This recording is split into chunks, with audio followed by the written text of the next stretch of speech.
Alright everybody, we're going to run a little experiment today. I bought a tool I've been wanting to use for a while. I bought the Hart 40 watt 20 volt cordless soldering iron. I had been seeing several of the guys I watch on YouTube like Mighty Car Mods use these that were Ryobi brand, but I'm a big Porter Cable fan, so Porter Cable doesn't make one, and I was worried about switching batteries back and forth, but I got lucky because I had bought a cordless vacuum for my house that is Hart brand that uses the same battery. So now I had justification to buy this. So what me and Steve are going to do today is, this is the charging dock station for my Xbox One controller. About a year or so ago, the rabbit that I had at the time decided to chew the wires in half, as rabbits do. Well, I had crimped them back together. Well, my cat decided to play with the crimps and pull one of them apart. So now we're going to solder it back together. So what we're going to do is, Steve has an old school Radio Shack regular one. He's going to solder one side, and then we're going to use the Hart on the other side, compare it, make sure it works, and then we will see if there's any difference or what the advantages of this are versus that. So let's get this out of the package and look at it, and we'll go from there. All right, so we got it out of the package, mangled the package here with a razor knife. It's got your warranty information, your instruction manual, a coupon here basically if you can enter to win a gift card. So it's very simple. This goes in there like such. That goes in there, and then you just slide the battery on the bottom.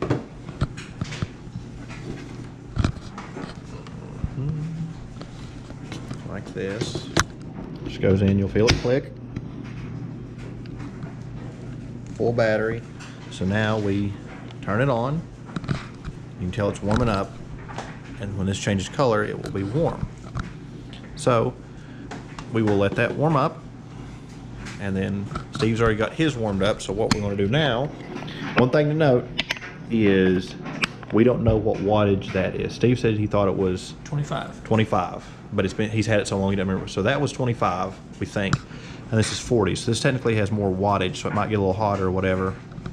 We're going to let that charge, and while it does, Steve's going to do the other side. One thing to note is this Hart one does not come with solder or resin, but you can literally pick those up in the automotive department or hardware department at Walmart or at any hobby store near you. Probably AutoZone carries it too.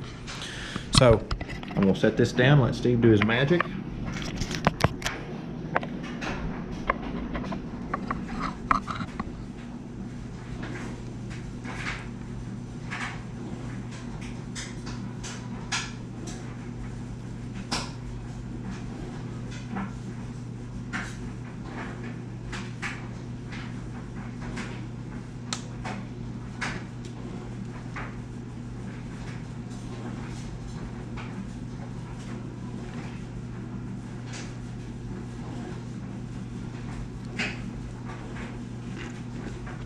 This gun seems to be lacking on heat. Yeah, it doesn't seem like it's getting very hot, does it? Mm-mm. So do you think this one will do it too? It should be okay. But it's 40 watts, so it's a little bit higher. Well, we'll try it and see. Well, it's ready.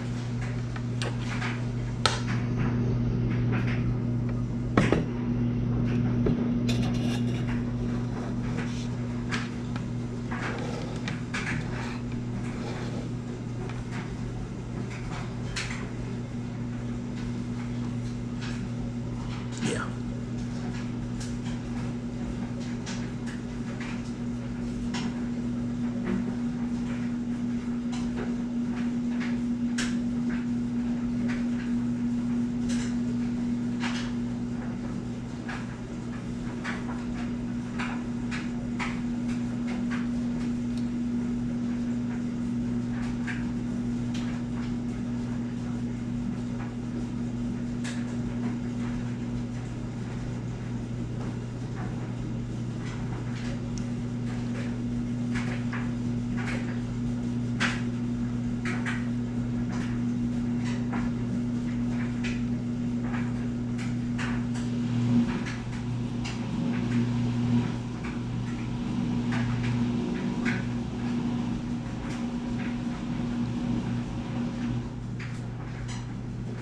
Don't act like it's heating up enough, does it?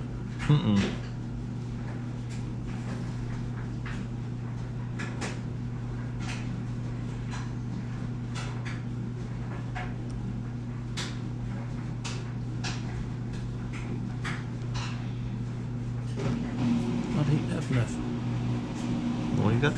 not even melting that solder, is it? Okay. You'd have to go to the big one for this.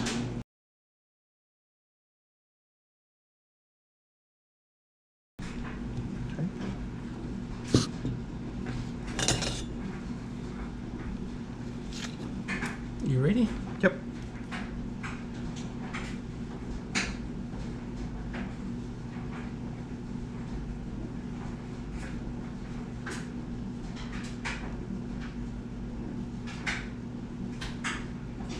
I was heating that wire a little bit with it to start with. That's what I've always heard you're supposed to do, is heat the wire and let it soak the solder into it.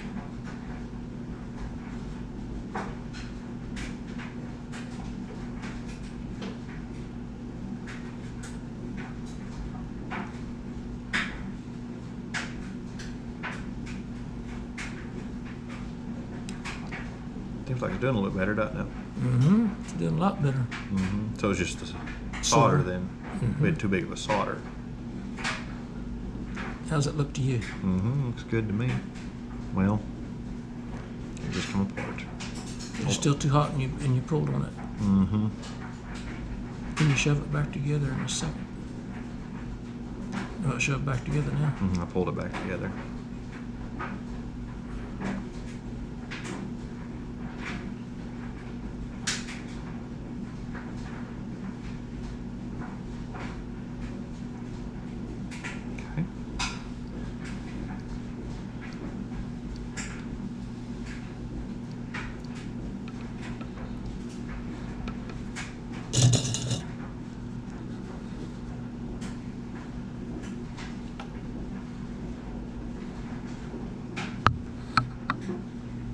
Okay.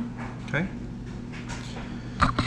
So to correct our mistake from earlier, the problem was not the gun and the wire. The problem was we were using 0.93 diameter solder versus 0.50 diameter. We were using too big of a solder and it just wasn't getting the solder hot enough.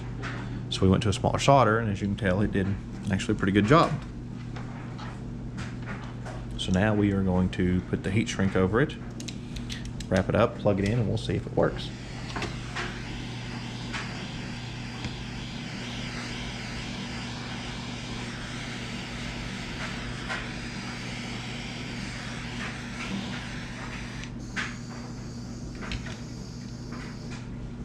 All right. Okay, plug her in over there, Steve. Make sure it works. Steve's gonna get us some power, and we'll see if it works over here.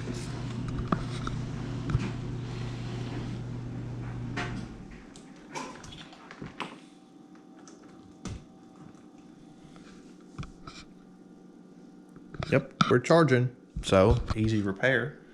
So now we're going to put a bigger piece of heat shrink over it so it's together, and then I'll take this back home. So Okay. that's the Hart 20 volt. We had a little bit of an issue. We thought it was not getting hot enough, but it was actually stepped down the solder. So that goes back to always using the right tool for the right job. I like this tool.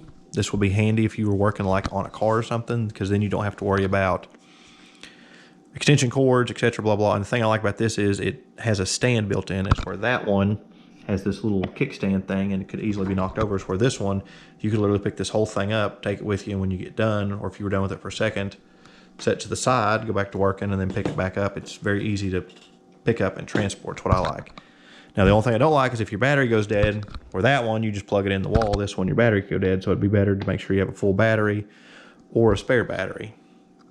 Steve, do you think it was like just using a regular soldering iron? Yes, it's just a matter of getting one big enough for the job, and I think this one is big enough. Just the sorter was too big. Yeah, you just gotta make sure you get the right tools for the job. But I really am impressed with this. I like this. This is probably something I'm going to use a lot. Like I said, the thing I like about it would be like if you're under the hood of a car, under the dash of a car, or even like hypothetically you had to go in the attic of your house, take this with you, or in the basement or wherever where you don't have access to a plug, so you don't have to run an extension cord. So I like this, and I will probably be picking up a few more of these Hart specialty 20 volt tools.